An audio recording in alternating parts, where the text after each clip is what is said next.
बिस्मिल्लाहिर्रहमानिर्रहीम। मैं हूं रज़ा मेकन। उम्मीद है आप सब लोग खैरियत से होंगे। आइए आप जानते हैं आज की कुछ अहम अपडेट्स इमरान रियाज खान से। सबसे पहले तो मियां नवाज शरीफ साहब के पाकिस्तान से निकलने की जो खबर है वो दोबारा से आ गई है। सबसे पहले इमरान खान साहब ने इसके बारे में बताया था कि मियां नवाज शरीफ साहब चले जाएंगे। उसके बाद कुछ और एंकर्स ने इसके बारे में बताया और उसके बाद अब बाकायदा टीवी चैनल्स के ऊपर या मीडिया हाउसेस के ऊपर ये खबर लग गई है। खबर के मुताबिक दो अलग अलग तारीखें दी जा रही हैं। एक तो ये बताया जा रहा है कि मियां साहब सितंबर के दूसरे हफ्ते के बाद जाएंगे, यानी अगर मियां साहब ने जाना है तो 10 सितंबर के बाद की कोई तारीख होगी जब मियां साहब पाकिस्तान से निकलेंगे और अपने देश बरतानिया जाएंगे। और जो मैक्सिमम तारीख दी गई है वो मैक्सिमम ये है कि सितंबर के आखिर या अक्टूबर के शुरू तक तो मियां साहब डेफिनेटली चले जाएंगे। अच्छा, मियां साहब पाकिस्तान से क्यों जा रहे हैं, इसकी दो वजूहात हैं।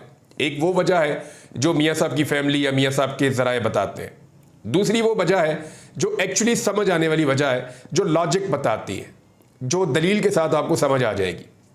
तो पहले देख लेते हैं कि फैमिली क्या कह रही है या फैमिली के ज़राए क्या कह रहे हैं। वो ये बता रहे हैं कि मियां नवाज शरीफ साहब अपने इलाज के लिए, रूटीन के चेकअप के लिए पाकिस्तान से बाहर बरतानिया जाएंगे और वहाँ जाकर अपना इलाज करवाएंगे, क्योंकि मियां साहब का इलाज पाकिस्तान में मुमकिन नहीं है और पाकिस्तान में ये अपना इलाज करवाते भी नहीं है, इन्हें पसंद भी नहीं है यहाँ के अस्पताल, यहाँ के डॉक्टर, यहाँ का निज़ाम। अब शरीफ खानदान की जो है ना वो तीसरी नस्ल आ गई है। लगभग 40 साल से ये लोग यहाँ पे हुक्मरानी कर रहे हैं पाकिस्तान में, और पंजाब में हुक्मरानी ये 80 की दहाई से कर रहे हैं। तो 80 की दहाई से लेकर अब तक पंजाब पे सबसे ज़्यादा हुक्मरानी करने के बावजूद ये इतना नहीं कर सके कि ये अपने इलाज के लिए कोई अस्पताल ही बना ले या कोई सेहत की सहूलियात ऐसी कर दे जिन पे इनको ट्रस्ट हो, जिन पे इनको एतबार हो। यानी आज भी मियां नवाज शरीफ साहब को या उनकी फैमिली को मरियम नवाज की एक छोटी सी सर्जरी थी और ये पाकिस्तान से बाहर जाना है। जो इनका बंदा घर का बीमार होता है पाकिस्तान से बाहर जाके इलाज करवाता है। शहबाज शरीफ साहब मुल्क से बाहर इलाज करवाते हैं, शहबाज शरीफ साहब के बच्चे मुल्क से बाहर इलाज करवाते हैं। ये अपनी आने वाली नस्ल को पैदा करते हैं, मुल्क से बाहर जाके पैदा करते हैं। उनके पास पैदा होते ही नेशनैलिटी दूसरे मुल्कों की होती है। तो पाकिस्तान में सिर्फ ये इक़्तिदार के लिए आते हैं। अभी तीसरी नस्ल इनकी हुक्मरानी कर रही है, 40 साल हो गए हैं। कोई ऐसी सहूलत ये सेहत की मैसर नहीं कर सके इस मुल्क के अंदर या इस सूबे के अंदर कि जहां इनका अपना इलाज हो सके। तो अपना इलाज इनका जाके पाकिस्तान के बाहर होता है। तो मियां साहब जनाब लंदन जा रहे हैं। अब आ जाए उस वजह की तरफ जो ये अपने मुंह से कभी नहीं बताएंगे।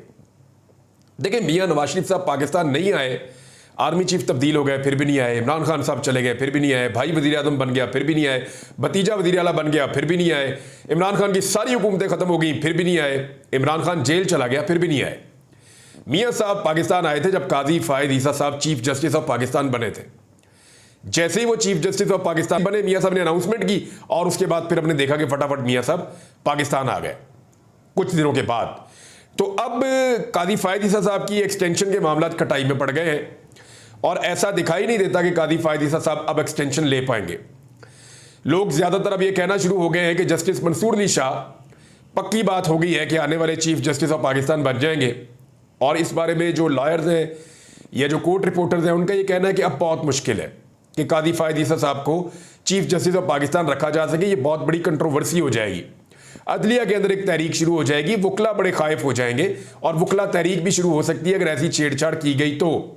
और जस्टिस मंसूर अली शाह साहब जो हैं वो अदलिया में खासे मकबूल भी हैं और उनके बारे में कुछ चीज़ें हैं जो मैं आपके साथ शेयर करूंगा। मंसूर अली शाह साहब की जो शख्सियत है ना वो काजी फ़ायद ईसा साहब से बहुत मुख्तलिफ है। यानी अगर कोई पॉलिटिकल लोगों ने ये उम्मीद लगाई हुई ना कि उन्हें फ़ायदा होगा तो मंसूर अली शाह साहब से किसी को फ़ायदा नहीं होगा। यानी जो हुकूमती जमातें उनको भी नहीं होगा, जो अपोजिशन की जमातें उनको भी नहीं होगा। जो मुझे समझ आ रही है, जो मुख्तलिफ लोग जो उनके आसपास या करीब रहे हैं जो उनके बारे में बताते हैं, वो ये बताते हैं कि वो बड़े डिसिप्लिन किस्म के बंदे हैं, स्टेट फॉरवर्ड किस्म के बंदे हैं और जुडिशरी में वो बेहतरी चाहते हैं, रूल्स और कवानीन के वो बड़े पाबंद हैं।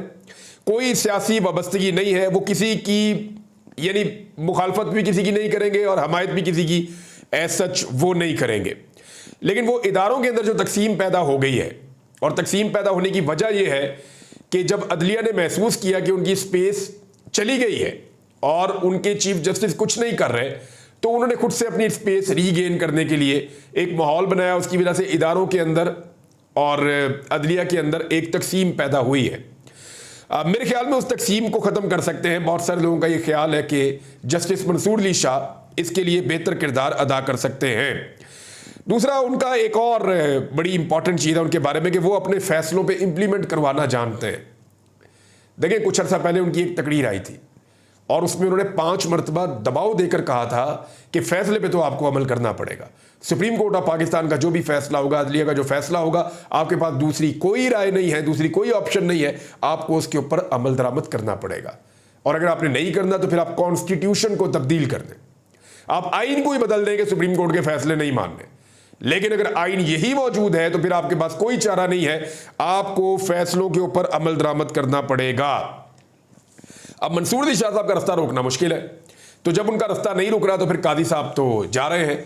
तो कादी साहब के जाने से पहले ऐसा लगता है कि नवाज शरीफ साहब पाकिस्तान से चले जाएंगे। अब जाना इतना आसान भी नहीं है। कुछ इतलात ये हैं कि PMLN के अंदर कुछ लोगों ने जाकर मियां नवाज शरीफ साहब को लाने वालों को बताया है कि जनाब ये जाने के बाद एक मरतबा फिर से जाली शेर बन जाएंगे, एक मरतबा फिर से ये जाने के बाद इनकलाबी बन जाएंगे और फिर ये पाकिस्तान के अंदर जो इदारे हैं उनके खिलाफ एक नया महाज खोल देंगे। तो मियां साहब जो है ना, वो बवक्ते ज़रूरत इनकलाबी बनते हैं और बवक्ते ज़रूरत जो है वो दूसरा काम शुरू कर देते हैं, वो वाला काम जो मरीम नवाज ने कहा था कि वो हमें अच्छे से आता है और हमें सिर्फ हाथ जोड़ने पड़ते हैं और जूते साफ करने पड़ते हैं। तो मियां साहब की ये चॉइस होती है। जैसे ही मियां साहब को माहौल मिलता है तो मियां साहब इनकलाबी भी बन जाते हैं। बकौल इरफान सिद्दीकी साहब के मियां साहब जो है उनकी सीटी बजती रहती है और हल्की हल्की हवा निकलती रहती है और मियां साहब प्रेशर बनने नहीं देते। तो ये उन्होंने फरमाया था। तो इसी तरह मियां साहब को लगता है कि प्रेशर थोड़ा बन गया है, तो हल्की हल्की हवा निकालने के लिए मियां साहब शायद लंदन की ठंडी हवाओं में जाना चाहते हैं। अब आज एक और खबर है और वो ये है कि 13 सितंबर को जुडिशल कमीशन का इजलास तलब किया गया है और कादी फायद ईसा साहब इस इजलास में मौजूद होंगे। और ये जो इजलास है, इसके हवाले से जो मेरे पास खबर है वो ये है कि जो रूल्स हैं जुडिशल कमीशन ऑफ पाकिस्तान के, उनमें तरामीम के हवाले से कोई गौर किया जाएगा और ये 13 सितंबर को किया जाएगा। हसनात मलिक साहब ये कह रहे हैं, जो सीनियर जर्नलिस्ट हैं, उनका ये कहना है कि आइन के आर्टिकल 175A में, अच्छा ये जो 175A ना, ये रिगार्डिंग जजेस की तैनाती का मामला है कि सुप्रीम कोर्ट में जजेस कैसे लगेंगे, हाई कोर्ट्स में कैसे लगेंगे और चीफ जस्टिस की तैनाती कैसे होगी, इन मामलात को। तो अब एक चीफ जस्टिस जाने वाले हैं, इस वक्त उनको जेब नहीं देता या उनको सूट नहीं करता कि वो ये चीज़ करें। वो कह रहे हैं जी एक ऐसा इकदाम है जो जुडिशल कमीशन ऑफ पाकिस्तान की साख को तब्दील कर सकता है। और जस्टिस याया अफरीदी जो रुकन है जुडिशल कमीशन ऑफ पाकिस्तान के, उन्होंने हुकूमत की जानिब से एक आईनी तरमीम की वजह से एजेंडे पर बहस को मौखर करने की तजवीज़ भी पेश की है। अब देखते हैं 13 तारीख को क्या होता है, लेकिन उससे पहले हुकूमत कोशिश करेगी कोई कानून साजी करने की और कोई जो अदलिया का स्ट्रक्चर है उसको तब्दील करने की। देखते हैं वो क्या कर पाते हैं। IMF पाकिस्तान को 7 अरब देगा, 7 अरब अमरीकी डॉलर देगा, वो भी 37 महीने में देगा। लेकिन पाकिस्तान ने जिन मुल्कों के पैसे वापस करने हैं, जिनमें 3 बड़े अहम मुल्क हैं, एक चाइना है, उसके अंदर सऊदी अरब है और उसके अंदर UAE है। तो 9 अरब डॉलर का उन्होंने कहा जी रोल ओवर आप करवा के आए, यानी जो कर्जे आपने उनके वापस करने हैं उनसे मजीद उसके ऊपर टाइम लेकर आए, आप लंबा टाइम लेकर आए, रोल ओवर करवाएं कर्जों को, नंबर 1। नंबर 2, मजीद पैसे कहीं से हासिल करें और पैसे लेकर अपने अकाउंट्स के अंदर रख के दिखाएं आप हमें, तो फिर हम आपको किस्त देंगे या IMF आपके साथ मुआहदा करेगा। अब IMF के साथ अगर मुआहदा पूरा नहीं होता तो पाकिस्तान के लिए बड़े सीरियस इश्यूज खड़े हो जाएंगे। सऊदी अरब ने हाथ खड़े कर दिए, चीन ने हाथ खड़े कर दिए और UAE ने भी हाथ खड़े कर दिए।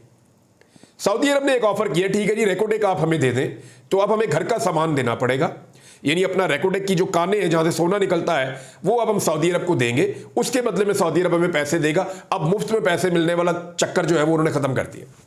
उन्हें भी नजर आ रहा है क्योंकि वो IMF के साथ बराह रास्त राब्तों में है। अब अरब जो है वो खासे पढ़े लिखे लोग हैं, उनके अंदर बड़े अच्छे इकोनॉमिस्ट हैं जो पूरी दुनिया से आके उनकी इकोनॉमी के लिए काम करते हैं, तो उनको वो सही मशवरा देते हैं। तो उन्होंने उनसे ये कहा कि ये IMF इनको इसलिए पैसे नहीं दे रहा कि ये वापसी के इनके पास अब कैपेसिटी खत्म होती जा रही है।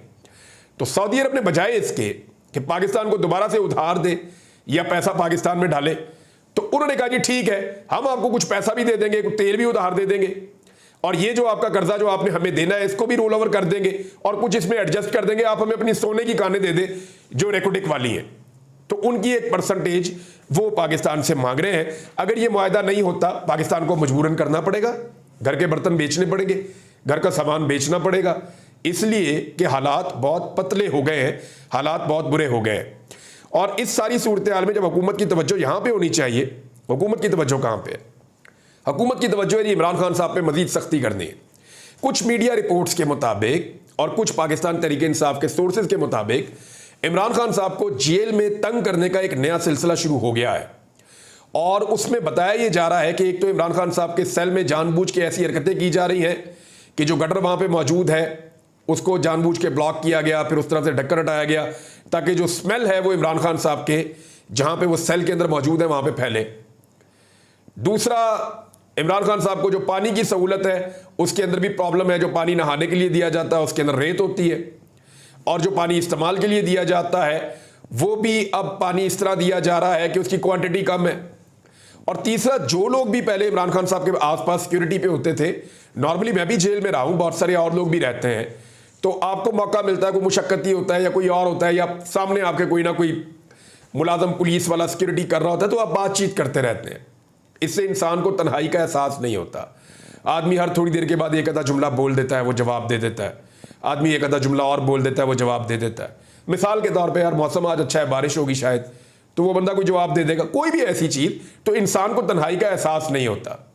और अब ये बताया जा रहा है कि इमरान खान साहब को बिल्कुल अकेला कर दिया गया है, और वो अगर आवाज भी देते हैं तो कोई उनको जवाब नहीं देता, और वो आवाजें देते हैं तब भी उनको जवाब नहीं दिया जाता, जानबूझकर, ताकि तन्हाई उनको तोड़ने की कोशिश करें। लेकिन तन्हाई वाला जो टॉर्चर है ना, ये बड़ा खौफनाक है। मैंने भुगता है ना, मैं जानता हूं, तन्हाई वाला टॉर्चर वाकई बहुत खौफनाक है। और इमरान खान साहब पे इस वक्त ये एक खौफनाक टॉर्चर शुरू किया गया है तन्हाई का। लेकिन क्या इससे इमरान खान साहब को तोड़ पाएंगे? और तोड़ेंगे तो क्या हासिल करेंगे? मुल्क की हालत तो आप देख लें, पूरे मुल्क में आग लगी हुई है। और पीएमएलएन के मीडिया सेल से ताल्लुक रखने वाले लोग और कुछ ऐसे लोग जिनको पीएमएलएन ने लाखों रुपए की तनख्वाहों के ऊपर पाकिस्तान टेलीविजन के अंदर नौकरियां लेकर दी हैं, वो डेलिबरेटली सूबों के दरमियान तकसीम पैदा करने की कोशिश कर रहे हैं। वो बलोचों को गाली दे रहे हैं, वो बलोचों के बारे में कह रहे हैं कि पंजाबियों को बलोचों के साथ ये करना चाहिए, वो करना चाहिए। क्यों करना चाहिए भाई? पंजाबी हमारे भाई, बलोच हमारे भाई हैं, पश्तून हमारे भाई हैं, सिंधी हमारे भाई हैं, मुहाजिर हमारे भाई हैं, कश्मीरी हमारे भाई हैं, गिलगित बल्तिस्तान के लोग भाई हैं। तो क्यों ऐसी नफरत आप पैदा कर रहे हैं? क्यों किसी एक तबके को आप दीवार के साथ लगाने की कोशिश कर रहे हैं? दहशतगर्द का कोई मजहब, कोई इलाका नहीं है। दहशतगर्द की कोई जबान कुछ नहीं है। दहशतगर्द गोली की जबान बोलता है, बारूद की जबान बोलता है। और जो कौमी धारे में ना आए, यानी वज़ीर आज़म ने एक मरतबा फिर ये गवर्नमेंट की तरफ से ऑफर भी आई है कि जो लोग आना चाहते हैं कौमी धारे में, उनको आना चाहिए, और ये बात ठीक है। लेकिन जो लोग सिर्फ गोली की जबान समझते हैं, उनका कुछ नहीं किया जा सकता। नाज़रीन, खबरें और भी हैं, मैं आपके साथ शेयर करूंगा। लेकिन जो नताशा नामी खातून को गिरफ्तार किया गया था, और इन्होंने एक बाप बेटी को जो मोटरसाइकिल पे जा रहे थे अपनी तेज रफ्तार गाड़ी के नीचे देकर कुचल दिया था। देखिए, हादसा सड़क पे हो जाता है, किसी से भी हो सकता है, इससे पहले भी हादसा हुए हैं। लेकिन हादसे के बाद आपका जो एटीट्यूड होता है ना, वो बताता है कि आपको इस हादसे पे शर्मिंदगी है, पछतावा है, परेशानी है, या आप इस हादसे पे खुश हैं। यानी जिस तरह का उनका एटीट्यूड था, जैसे वो उंगली हिला रही थी, जिस तरह वो मुस्कुरा रही थी, जिस तरह वो लोगों के साथ उनका रवैया था, वो ऐसा लग रहा था कि शी वॉज नॉट नॉर्मल। और जिस तरह का सोशल मीडिया पे उनके दोस्तों ने या उस क्लास के लोगों ने इस हादसे के बारे में मजाक उड़ाया, यानी उन्होंने कहा कि हादसा होते रहते हैं, सारे पीछे पड़ गए हैं, अब ये पैसा लेना चाहेंगे, अब ये कीमत लगो। यार इस किस्म की बातें कर रहे हैं, इस किस्म की बातें कर रहे हैं। और जैसे उनको सपोर्ट दी गई हादसा करने वाली खातून को, यानी जब उनकी फैमिली से किसी सहाफी ने रब्ता किया तो जवाब जो है वो किसी और जगह से आ गया कि जनाब इनको नहीं छेड़ना आपने। अंदाजा कीजिए कैसे प्रोटेक्टेड लोग हैं। अब पता चला जी कि उनके जो टेस्ट हुए हैं तो उनके टेस्ट में कोई नशा निकला है, और कुछ लोग ये क्लेम कर रहे हैं कि आइस का नशा है जो वो करती थी। पता नहीं इनको ज़हनी सुकून भी नहीं होता। अल्लाह ताला ने इतना सारा कुछ दिया है और इसके बावजूद इनको ज़हनी सुकून नहीं है। अल्लाह ताला सबके लिए आसानियाँ पैदा करे। लेकिन ये एक मिसाल आप कायम कर सकते हैं कानून के मुताबिक फैसला करके, इंसाफ करके, कि पाकिस्तान में रूल ऑफ लॉ है और इंसाफ सबके लिए एक जैसा है। तो नाज़रीन, ये थी आज की अहम अपडेट्स। इसी के साथ अपने मेज़बान रज़ा मेकन को इजाज़त दीजिए। अल्लाह हाफिज़।